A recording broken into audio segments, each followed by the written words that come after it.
And we are here tonight to give a little information and update to the community. Thank you to the folks who are able to come here and be in person. And thank you to the folks who are taking the time to watch this on YouTube. We're really excited to share more information with the community, and we're going to get right to it. So I'm going to pass the mic to Mr. Dakin, who's going to begin our presentation. Thank you, Dr. Kelly. We have a handful of slides we would like to update everyone with. This will be relatively quick. Afterwards, there will be a question and answer session.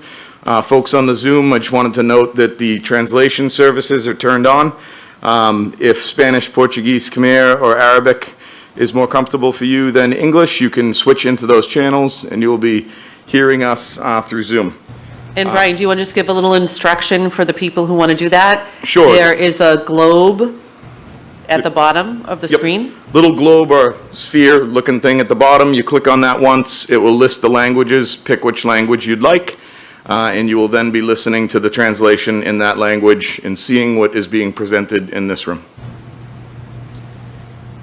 So I think we'll just dive right into it, Dr. Kelly. If we could bring the slides up, and Dawn's going to start, and then I'll finish it off.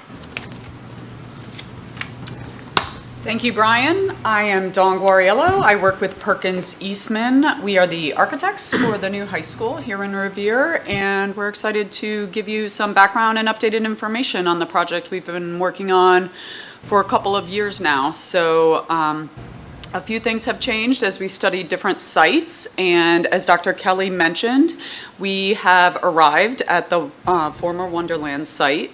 And in a moment, I'm happy to share the site plan. I think we were pulling up the slides. Yep. Oh, you're doing it. Thank you, Dr. Kelly. I think most in Revere are aware of the site location, and the approximate size is about 30 plus acres.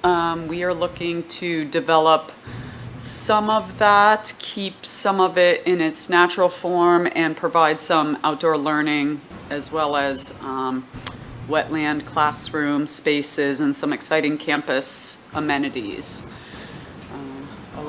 Yep, no problem. I'm just kind of letting everyone know ahead of time what they'll be seeing. Excellent. Thank you, Dr. Kelly. So you could probably go forward. I think there was probably an agenda slide.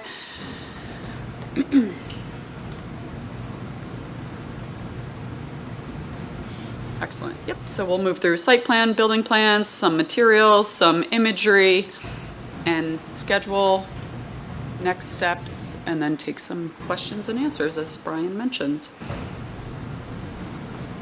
Great. So first we'll show the site plan. This is basically a landscape view of what the campus will, at the end of the project, give or take, look like. All of this is subject to change. We're in design development, which is about halfway through the design phase, give or take.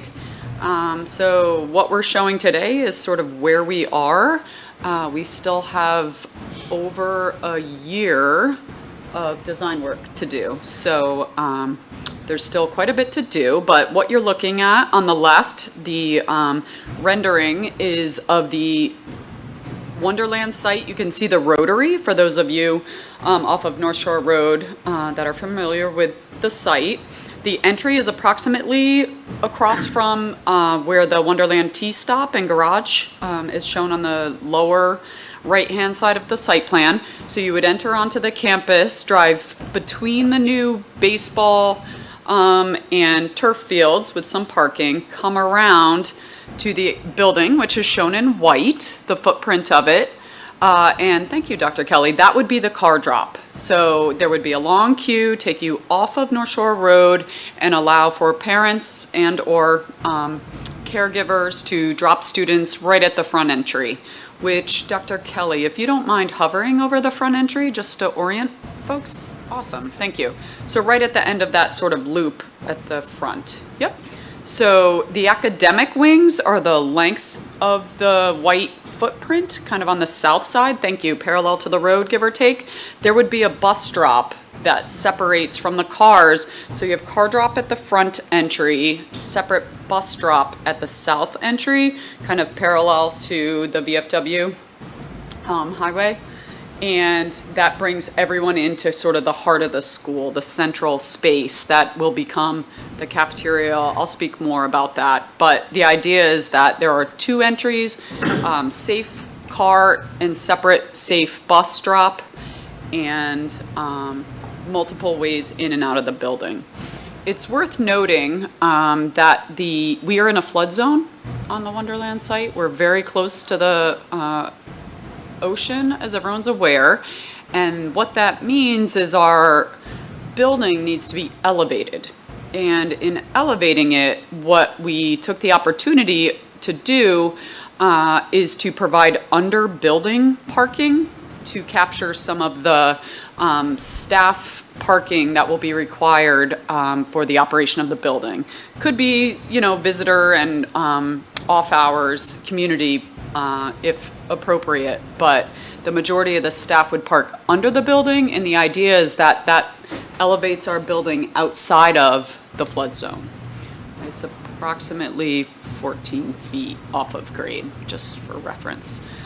So what we'll be looking at is kind of building the landform up to the front entry, so you wouldn't know that that building's elevated, but as you drive around to access the garage from the west, which is kind of at the upper left, thank you, Dr. Kelly, to get into the garage building that's below, the grade will drop off and you will know that the building is elevated.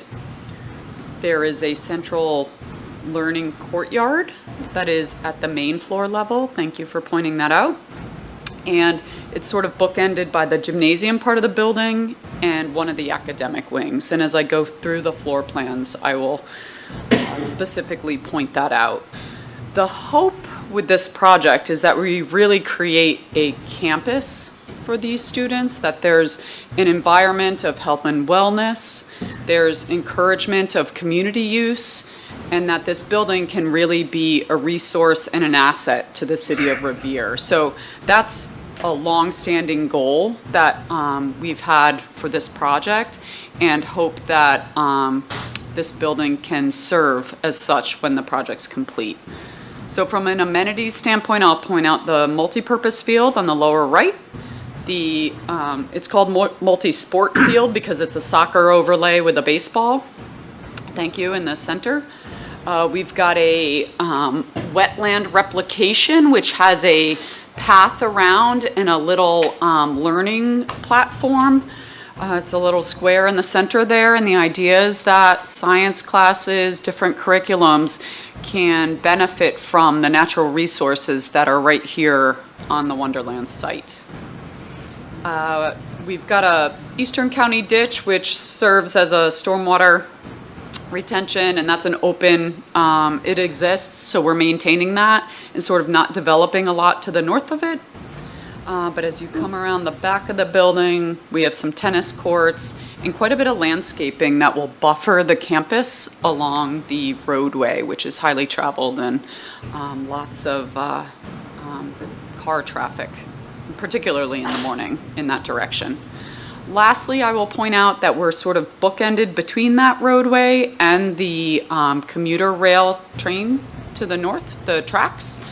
I think there's talk or hope that there could be a future connection to a commuter rail station somewhere along that, the length of that property. So not designed and not guaranteed, but there's lots of communication and talk of that. So with that, let's move on to the floor plans. So these floor plans are, I'll go from the main level. I did mention there's under building parking. That'll be the last floor plan. So I'm kind of starting at the second floor or the main floor, but there is parking below, and I will point that out on the last floor plan slide. But you can see that the academic wing has a soft, gentle wave, and I'll get into the concept in a moment, but those 2 academic wings are serving as a 4-story part of the building for most of the general academics as well as science and some of the specialty classes. The black arrow kind of on the right hand side, that is the main entry, thank you. You enter into what is considered the heart of the school. That's a multi-story, 3 stories specifically, space that you see out to that learning courtyard that I mentioned. Thank you. So there's sort of this indoor-outdoor connection that we're trying to create for both natural daylight, views and connections to the outdoors, as well as learning opportunities for students to go outside on nice days and take advantage of that learning courtyard. The main office is in red, just north of the main entrance. So direct views, direct contact, check-in, secure, eyes on both the drop-off and main entry plaza, but as well as the heart of the school. So a very central location, purposely located between the main entry and the heart of the school. So the organization of the building, I mentioned the academic wings to the south that are the gentle curve. Those are more private learning, sort of the spaces that are specific to students. Some of the shared spaces feed off of the heart of the school, both in the form of the student restaurant and hospitality program. We've got a school store, we have a credit union, there's connection to the gymnasium, like I mentioned, for community use. Thank you. That's the large yellow piece of the building on the upper left. The brown through the north is sort of beneath the auditorium and has some of the back of house as well as kitchen, servery that feed into where the heart of the school, that dual purposes as one of the main cafeterias. So students will be eating there, doing projects, all sorts of activity through that heart of the school. So that is meant to be a shared space and potentially open to the community in off hours. If you want to go up a floor, thank you, Dr. Kelly. You can see that we have an open to below. There's a multi-story space with a main stair. We've got the upper level of the gym with a recreational walking path and some of the shared spaces of junior ROTC. We've got some academic spaces, health classrooms, and vocational spaces that feed into the heart of the school. Some of the tech spaces. We have a freshman, I didn't mention it on the lower level academic, the one on the west, kind of the left side of the building. There's 2 stories of a freshman academy, intentionally sort of designed in a way that the freshmen can transition to this larger high school in a way that is sort of compartmentalized from a scale standpoint. They're not overwhelmed with the size and amount of students. They can have classes together and share resources, but feel like they're part of a freshman academy. And that freshman academy has a part of the cafeteria, the yellow square, kind of in the middle off the heart of the school, that is specifically designed to accommodate the freshman population and their lunch periods. So they can, get to know each other and socialize with their peers, and the upperclassmen would eat on the main floor heart of the school. So visually there's connection, acoustically there's potentially connection, but they have a space specific for the freshman population. Bookending that space, we've got the auditorium, which is approximately 1,000 seats. It's going to have a modern day theatrical capability with plenty of opportunity for both community use as well as school use to do performances and theater and chorus, you name it. Those green spaces to the right of it are the performing arts spaces. So we have chorus, we have band, we have theater. We've got a maker space that is both for curriculum, but also intended to serve as, students can build sets and take them to the stage and have that support the performing arts. And the idea is that there's a connection there to the freshman cafeteria, so some of that creativity and project work can spill out into that freshman cafeteria in off hours where students aren't eating there, and they can have more space to support that program. As well as the lower side of that freshman cafeteria, there's a couple art rooms that will have the same sort of visual and potentially like a glass garage door connection, so that that space can dual purpose throughout the afternoon, evening. Students can use that as a resource, not just a simple cafeteria where you eat lunch and leave. So the idea is that this heart of the school has many different faces that it could wear, and purposes that students and community could use. So with that, we have more academics along the academic wing. You'll see that that's a pattern. There's stacked for 4 stories. I could get into specifics, but in general, the blue squares are general classrooms. The purple squares support the special education program. The red squares are spaces that adults are in, so teacher planning, house admin spaces, and those are always stacked and predictable. So on every floor, students know where to find an adult or where to go to an office if they need support. So that's what the red squares are. And then the sort of green are all either science, and in the case of Freshman Academy, those are all biology labs. We've got tech spaces that are also green, so there's quite a bit of green on the second floor. We've got art rooms, we've got science rooms, we've got some tech spaces, we have junior ROTC, I mentioned the performing arts to the top, so quite a bit of science and tech spaces here. If you go up, Dr. Kelly, great, thank you. Here we've got more academics, similar to the floors below, but what you'll see off the heart of the school are these yellow spaces.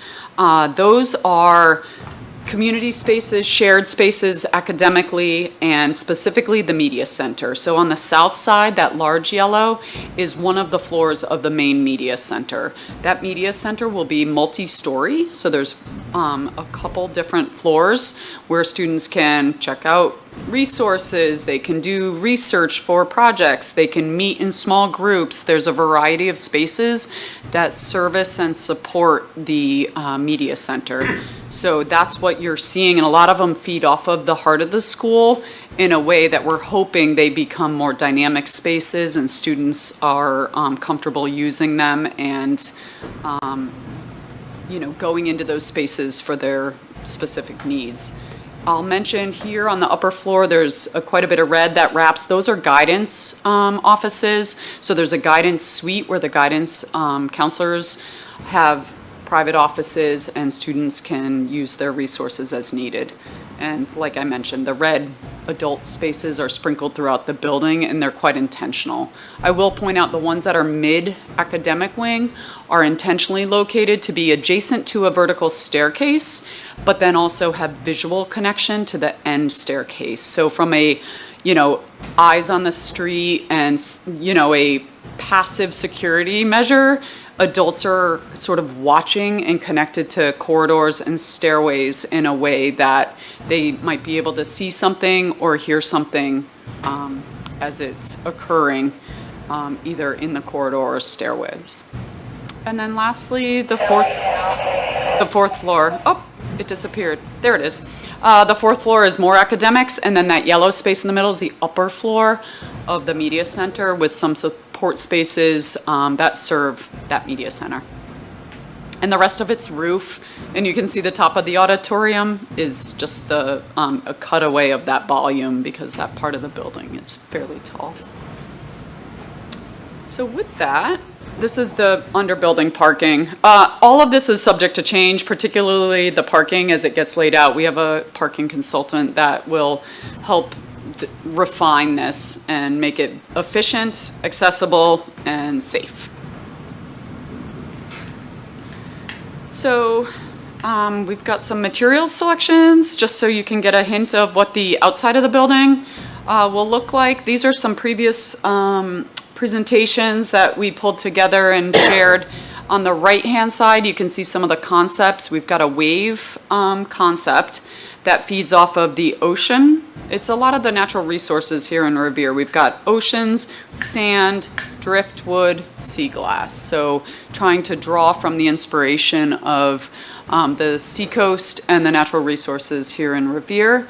And on the left is just a hint of color palette and materials for the exterior palette. So as we move to the next slide, you'll actually see some physical samples.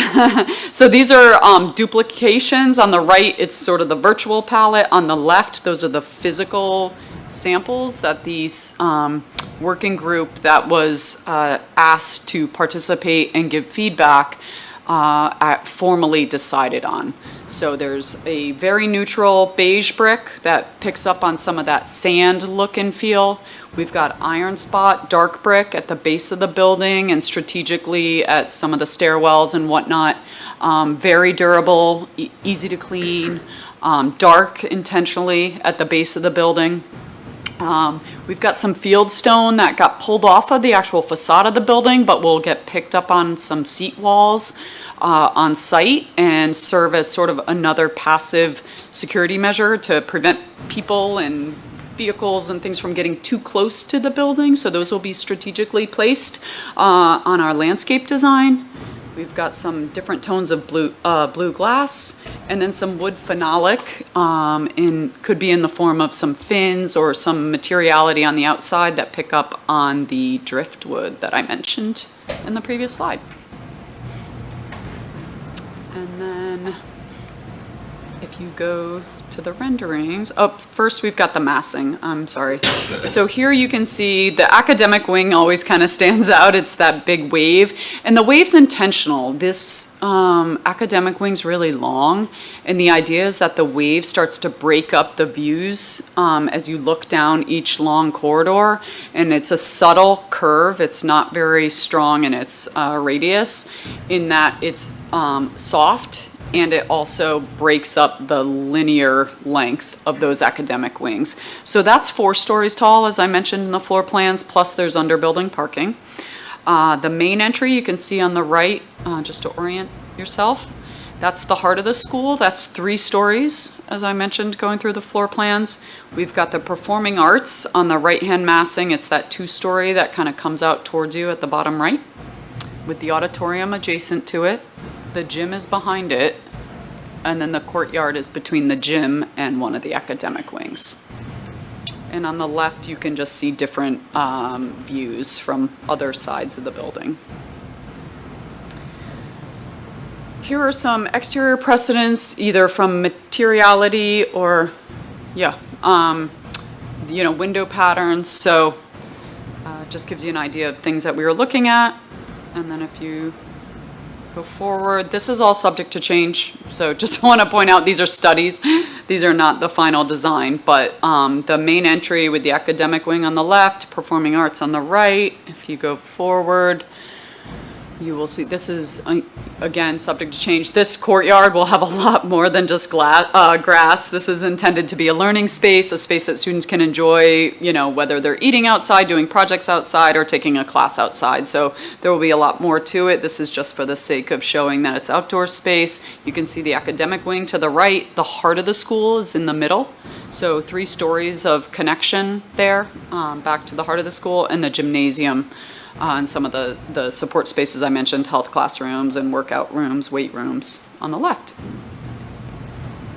This is one of the academic wings from the road side of the street. I'm sorry, this is from the courtyard side. So this is like if you were standing in the courtyard looking towards the academic wing. So 4 stories tall. And you can see some of that dark brick that goes up at that's the teacher planning. There's a staircase directly adjacent. I spoke to that in the floor plans. And the next one, I think, is from the street side. Yep, so the dark iron spot brick that I mentioned at the base, and then it's mostly classrooms on this particular wing, and then in the distance, you can kind of see that second academic wing curve in the other direction, and that side has some of the science rooms and additional academic. So with that, I will turn it over to Mr. Dakin to speak briefly about the schedule. Thank you, Dawn. So as Dawn described, the project is currently in the design development phase. We will be advancing this design. I encourage folks to watch the website, attend building committee meetings. You'll see this design evolve for the rest of this year and into next year. We're also working on initial environmental permitting. So in the design development phase, we get a head start on state environmental permitting. We develop the design, That all culminates this coming January with an additional set of estimates based on where the design is at that point. That's the point where we will demonstrate that we remain on the budget that the city approved for this project. We will then continue developing the design into construction documents and start bidding work out over the course of next year. We anticipate being able to start construction on the site in May of next year to start demolishing the old dog track and old abandoned utilities on this site. The graphic on the bottom of this screen is a representation of what the site will look like through the site demo phase. It will be secured with a fence, multiple vehicle entries. It will be staffed daily by the contractor, by ourselves, the owner's project manager, and will act as a closed to the public site from next year all the way through completion in August of 2028. So heavy construction in terms of steel enclosing the building, mechanical systems, and the interiors will really hit high gear in 2026 through 2027.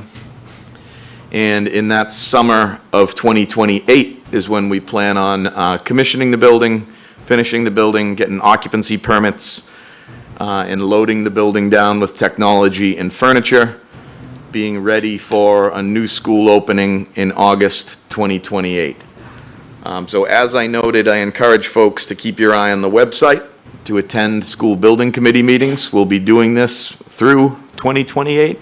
And the design will continue to develop this year.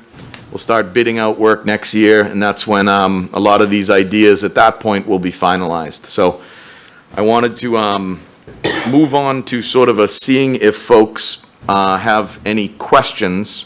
This might be take a little bit of a second because I want to check the few rooms that we have the translators working in. But starting in the room here, if anybody has any questions from the public, you can come up to the podium. What I will note is that we, again, on the website, we have the ability to submit questions to the project. If anyone has any questions, submit them in your language of preference. We'll get answers posted on the website. We'll address them during monthly meetings. We encourage folks to do that and use that functionality of the website. But in the meantime, in person here, any in-person questions from the room? While we're waiting, might I say a couple things about that I should have included, but Absolutely, just go right ahead. project background.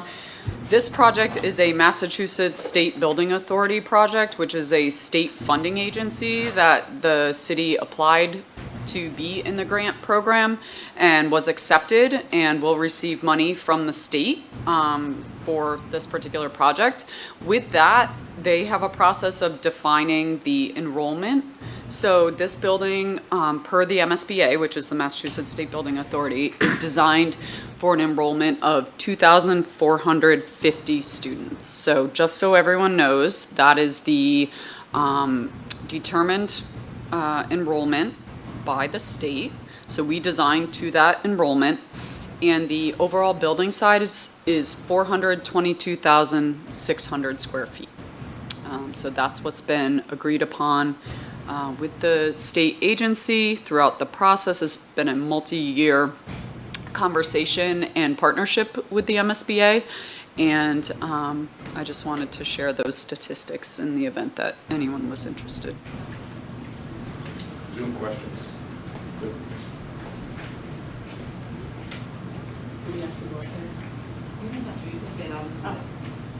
That was one of my questions. What's the capacity of students? So it's 2,450. I have several questions. I see that staff have parking, students, because a lot of our students drive. Do you want to come up to the podium just so people can? I just said that I'd repeat it if you want me to. Okay, sorry. Okay. Yeah. So the question is, Students parking. is there parking for students? I think our, sorry, 350 is our parking count? Yes? 650. Oh, 650. So 350 is under the building, give or take. And the balance, I'm sorry, I was thinking of the under building that we're trying to design to efficiently. I mentioned we have a parking consultant helping us with that. And the balance will be on site. So I don't know how that is divvied, but 650 is our total that we are trying to design between surface and underbuilding. So students won't park where staff is? Correct. All right. Okay. That is the goal. Yeah, so we have to iron out all of those specifics, but there will be student parking on campus. We might do something like seniors have a privilege of parking under the building. We want to work with the students on making some decisions like that. We've got about 250 staff members all in, so there might be some room there for some, we can figure something out. But there will be 300 spots outside of the building that anybody can park in. There will be accessible as well as visitor parking, both at the main entry and other locations on site.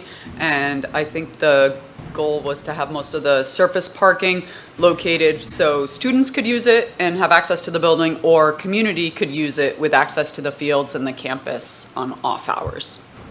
I also noticed that, I don't know if the SROs are gonna have a specific area, it's 4 floors, or they're gonna be random set in a room? So the question is, will there be offices throughout the building for the officers who are SROs? And we'll continue to flush that out, but the answer is in the main office, there is an SRO office that is, can accommodate multiple officers. Whether they need to have locations throughout the building, we'll work with the district and staff to determine if they have a home base or just a check-in or a remote location that they can kind of, monitor the multiple stories. On that note, I didn't point out, but we have a central nurse. It's past the main office, sort of under that performing arts wing. We also have a satellite nurse's office in one of the academic wings. So just recognizing that the building's quite large, double the size of the existing building in square footage, and that there may be a need to service students if someone gets injured or something happens in one of the academic wings. So there will be multiple, not just SRO, but I'm thinking about other that there are multiple opportunities for students to receive, either adult or medical services. And the one thing I'll add to that is that the new building is going to be designed to be far more accessible. Oh, So yeah. there'll be far more elevator bays and things like that if it's needed to transport students up or down Yep. in the building, wheelchairs, et cetera, yep. Yep. We have at least 5 elevators. If there's 2 banks of 2 off the heart of the school, and then there's one that travels between the 2 serveries for the multiple CAF spaces, but can also serve as a service elevator for, I mentioned, building sets off the makerspace and that performing arts and getting large items to the stage. So, yes. You're welcome. Yeah, so the entrance was on the southwest, so heading North Shore Road southwest as the main entrance to come in, is that correct? It's actually facing east. Okay. So it's, I don't know if you're able to pull Facing, it. yeah, so I It's believe facing it's east, coming the this main way on North entrance. Shore Road as you approach the rotary to Veteran VFW Parkway. Yep. And I did see the queue would take some of the traffic in behind that. That's a great idea. Have we done any more like traffic mitigation or traffic surveys? Are we gonna look to do anything more? Like the queue is great, it's still probably not at those times. It's gonna create, I don't wanna say a nightmare, because I can't see, you know what I mean? But it's Right. going to be difficult if you're familiar with that area now. So the question is, are we gonna look into that further? On how Yes. to mitigate some of that traffic at, say, between 7:30 and 9 or 10 or 11 lunchtime? Yep. So I can speak to that briefly, Sure. and then Brian can give exact numbers, or Dawn. But remember that we're going to be diverting car traffic from bus traffic. So cars will enter and come up this way, the long way around, and drop kids here. Yes. And Brian, what did we figure out? We could fit, was it 60 cars on this? I think it was more than that. I don't remember off the top of my head, but that's something I could look up and we could let it out at the next meeting. I Yeah. can also let you know as well. And then this pathway here is exclusively for buses. So when you consider what we deal with here on this existing site, where the buses and the parent drop-off is all coming in the same direction, and one bus stops in front of the school, and that ties up traffic all the way down School Street. This length of roadway here is longer, far longer, and Brian will get that number. If I recall, it was around 60 to 80 cars can fit in this roadway, which pulls all of that school traffic off of North Shore Road. And one of my questions was, I'm coming down North Shore Road to come into our, so I've either gotta come around the rotary, up to that light, come around, or I've gotta come Revere Street to North Shore Road. Am I correct in that assumption? Correct, as well? yep, yep. Yes. And we still have to do some work with the city and with, I don't know what I just said. That's yeah. what, if Yeah. we were doing more work with the city. Yeah, those are things, I want to reemphasize that none of this is set in stone yet, right? So it might be that we decide there needs to be a separate entrance here somewhere for cars that are coming in this direction, down toward the school. That's a separate entrance from cars coming this way. But those are the things that when we do the comprehensive traffic study, that we'll figure all of that stuff out. And I was going to point out, we do have a traffic consultant who has been to the site and is currently working with us to both study it, understand the implications of that. I'm not saying he will make no traffic at rush hour, but the idea is that this campus can take the population via cars and buses and put it onto the campus as to not create, hopefully, a worse condition on the main road. Thank you. You're welcome. Anybody else? Does anybody else have any questions or any thoughts on this? What are you thinking? Is this a good plan, or? Building's beautiful, it's beautiful, the plan, the wave, the I like materials. Yeah, I'm just going to repeat, people like the wave, the materials. It is definitely a huge building, and when we think about, as you know, Leslie, working here every day, how crowded this building is, I think it's going to be a relief to have more space for students to spread out in. I like how it's all divided. You know, I like the fact, I like the freshman section. It's a good way for them to integrate with, you know, because they do get lost now. Yeah. Yeah. It's overwhelming, especially in a I school really, this really size. like that. Yeah, and having the freshman academy, you're right, is going to give them, It's a nice thing to- they're still part of the building, but they're isolated a little bit. So it's a good transition phase for them as they develop into their own. And the intention is, I just want to reemphasize this for the community.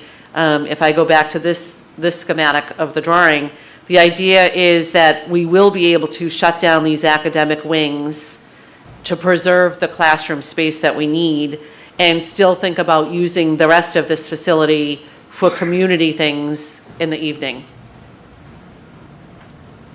So that's something we're intentionally focused on, and that was one of the things that came out when we initially did the community study back in 2018. One of the big things that came out of that is that we wanted this not to just be a high school, but to be a resource for the whole community.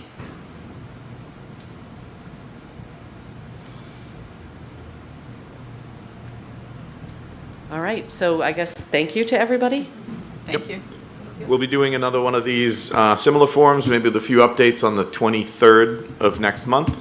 And again, I encourage folks to keep their eye on the website for future updates and future meeting schedules. But otherwise, we're good. Thank you, everybody.